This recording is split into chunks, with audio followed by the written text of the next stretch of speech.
Bonjour, bienvenue dans ma classe 4-5-6. Comment tracer les hauteurs du triangle? Pour calculer l'aire d'un triangle, j'ai besoin de deux mesures, la base et la hauteur. La base est le côté sur lequel repose mon triangle. La hauteur est un segment de droite qui part de la base de façon perpendiculaire et rejoint le sommet opposé. Pour mieux se rendre compte de ce que c'est que la hauteur, si je veux dessiner un triangle au fond de mon étagère, je me rends compte que ce triangle-ci ne peut pas convenir, sa hauteur ne correspond pas à la hauteur de l'étagère. Je peux essayer avec un autre triangle. Si je les positionne de cette façon-ci, je me rends compte que de nouveau, ce n'est pas possible. Par contre, si je le positionne comme ceci, je pourrais le dessiner au fond de mon étagère. Sa hauteur correspond à la hauteur de l'étagère. Je vois donc bien que j'ai plusieurs hauteurs dans mon triangle, puisque j'ai plusieurs bases. Tout dépend comment je le positionne. Comment maintenant tracer les hauteurs dans ces différents triangles? J'ai besoin de mon équerre, car nous avons dit tout à l'heure, la hauteur est bien perpendiculaire à la base. Je vais donc positionner mon équerre sur ma première base, de telle sorte qu'elle soit bien en face du sommet opposé. Voilà. Et je vais pouvoir alors tracer ma première hauteur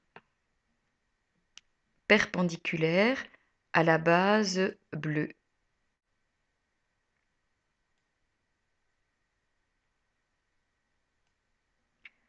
Je vais maintenant tracer ma deuxième hauteur.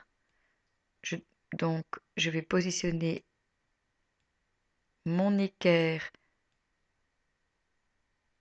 sur mon deuxième côté, sur la base rouge. Ma deuxième hauteur.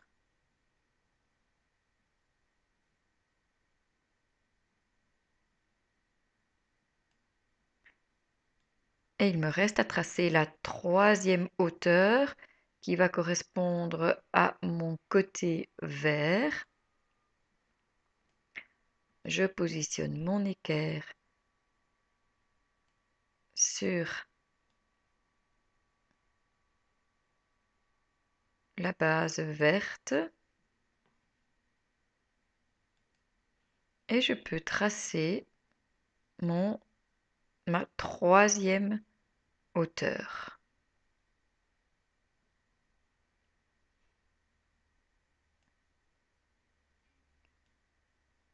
J'observe ici que mes trois hauteurs se rejoignent en un seul point.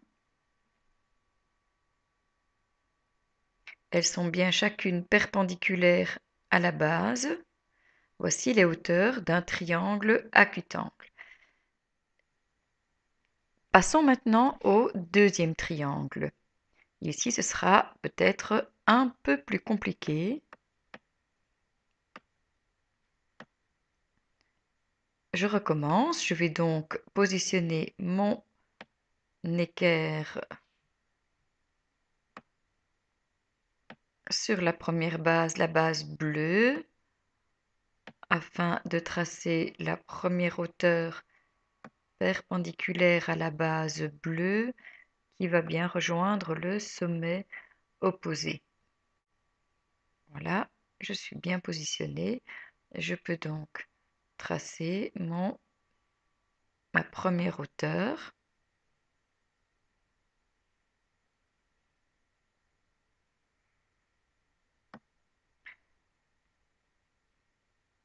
Je vais ensuite me placer par rapport à la base rouge. Voici bien.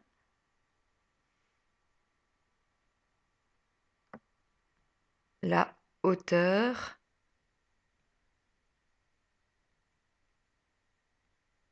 rouge qui correspond à ma base rouge.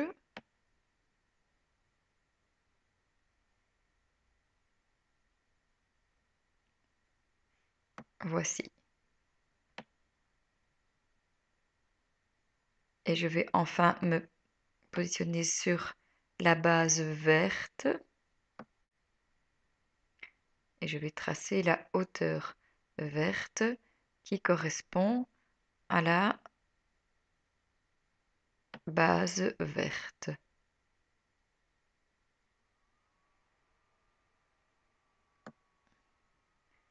Voici donc les trois hauteurs de mon triangle obtusangle. Alors encore une autre situation, c'est le triangle rectangle. Que va-t-il se passer? Alors je vais tout de suite voir que lorsque je vais placer mon équerre sur ma base bleue, ma hauteur correspond au côté rouge. Pourquoi? Puisqu'il s'agit d'un triangle rectangle, j'ai bien ici mon angle droit. Pour une hauteur, je dois partir perpendiculairement à la base. Je peux donc constater que ma hauteur bleue correspond à mon côté rouge. Il va en être de même pour ma hauteur rouge qui va correspondre à ma base bleue. Voici déjà donc deux hauteurs de tracé. Il me reste à tracer la troisième hauteur, la hauteur verte.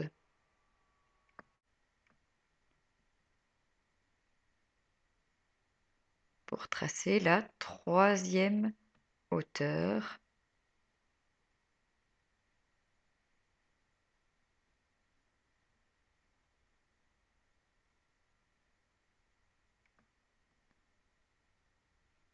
Et voilà. J'ai donc bien maintenant tracé les hauteurs du triangle rectangle, du triangle obtusangle et du triangle acutangle. Qu'est-ce que je dois donc maintenant retenir dans les hauteurs du triangle?